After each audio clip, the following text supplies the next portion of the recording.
Subscribe करें हमारे YouTube channel superfast news को और साथ ही प्रेस करें बेल आइकन ताकि आप हमारी लेटेस्ट वीडियो को देख सकें। आभारी हूं आदरणीय प्रधानमंत्री जी का और माननीय वित्त मंत्री जी को मैं धन्यवाद देना चाहता हूं कि वैश्विक महामारी कोरोना के संकट से उभारने के लिए देश के हर वर्ग के कल्याण के लिए जिस प्रकार के पैकेज घोषित हुए हैं, यानी लॉकडाउन के तत्काल बाद 1,70,000 करोड़ रुपए का गरीब के लिए, गांव के लिए, किसान के लिए जो पैकेज था, उसके बाद तीसरे चरण के लॉकडाउन के समापन होने के साथ ही जो पैकेज 20 लाख करोड़ रुपए का आया है, ये वास्तव में एक आत्मनिर्भर और स्वावलंबी भारत निर्माण की दिशा में उठाया गया एक बहुत बड़ा कदम है। पहले दिन एमएसएमई और पावर सेक्टर को मजबूत बनाने के लिए जिस प्रकार की घोषणाएं हुई, वह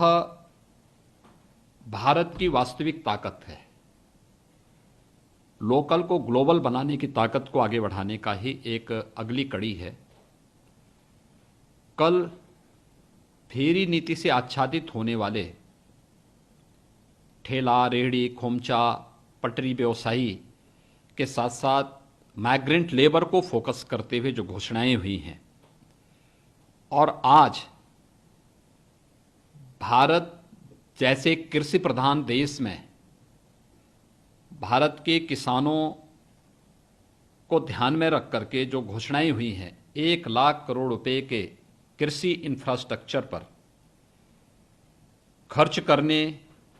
और उसके माध्यम से कृषि इंफ्रास्ट्रक्चर को एक नई दिशा देने की दिशा में उठाया गया एक कदम है। पशुपालन के लिए, मत्स्य पालन के लिए,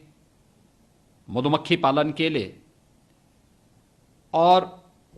जिसको लेकर के हम लोग वास्तव में बहुत दिनों से इंतजार कर रहे थे, हर्बल खेती, और वह भी गंगा किनारे के तट पर। गंगा मैया देश के अंदर गंगोत्री से लेकर के गंगा सागर तक 2500 किलोमीटर की यात्रा तय करती है। इसमें से 1000 किलोमीटर उत्तर प्रदेश के अंदर तय करती है। तो स्वाभाविक रूप से हम लोगों ने अभी पिछले दिनों नमामि गंगे परियोजना के परिणाम स्वरूप आदरणीय प्रधानमंत्री जी की जो महत्वाकांक्षी योजना रही है, नमामि गंगे परियोजना, उस परियोजना की सफलता के परिणाम स्वरूप गंगा जी की अविरलता और निर्मलता में जो व्यापक परिवर्तन आया है, इसके लिए व्यापक जागरूकता के लिए हम लोगों ने एक गंगा यात्रा, नमामि गंगे यात्रा का आयोजन किया था। और नमामि गंगे यात्रा का उद्देश्य था कि गंगा जी के प्रति सनातन आस्था को और पुष्ट करने के साथ ही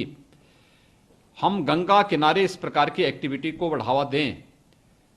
जो आस्था के साथ साथ अर्थव्यवस्था को भी मजबूती प्रदान कर सकें। और आज वह पैकेज भी घोषित हुआ है।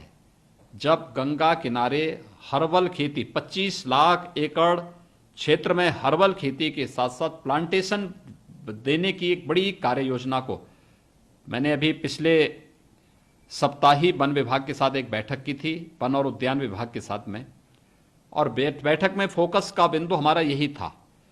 कि एक दिन में 25 करोड़ वृक्षारोपण हम करेंगे। और गंगा जी के किनारे हम लोग एक दायरे को ले रहे हैं। किसान, गंगा जी के किनारे के तटवर्ती क्षेत्रों का जो किसान है, अगर वह किसान अपने खेत के मेड़ में फलदार वृक्ष लगाता है तो हम उसको निःशुल्क पौध देंगे। अगर वह अपने खेत पर पूरी तरह फलदार वृक्ष लगाता है और जैविक पद्धति से इसे आगे बढ़ाता है तो 3 वर्ष तक उसे हम हर महीने कुछ न कुछ एक निश्चित राशि उपलब्ध कराएंगे। और मुझे लगता है ये हमारे लिए एक नई ताकत होगी, नमामि गंगे परियोजना की सफलता के लिए भी और हर्बल खेती को बढ़ावा देने के दृष्टि से भी, क्योंकि देश के अंदर सबसे अच्छा जल संसाधन हमारे पास है। गंगा मैया हमारे पास है, यमुना मैया हमारे पास है, सरयू जी हमारे पास है, राप्ती नदी हमारे पास है, और भी ऐसी तमाम छोटी बड़ी नदियां हमारे पास हैं। गोमती नदी हमारी राजधानी से होकर के जाती है। इन सभी के पुनरुद्धार के साथ ही यहां पर हर्बल खेती और प्लांटेशन, जैविक पद्धति से प्लांटेशन को आगे बढ़ाने का कार्य होगा।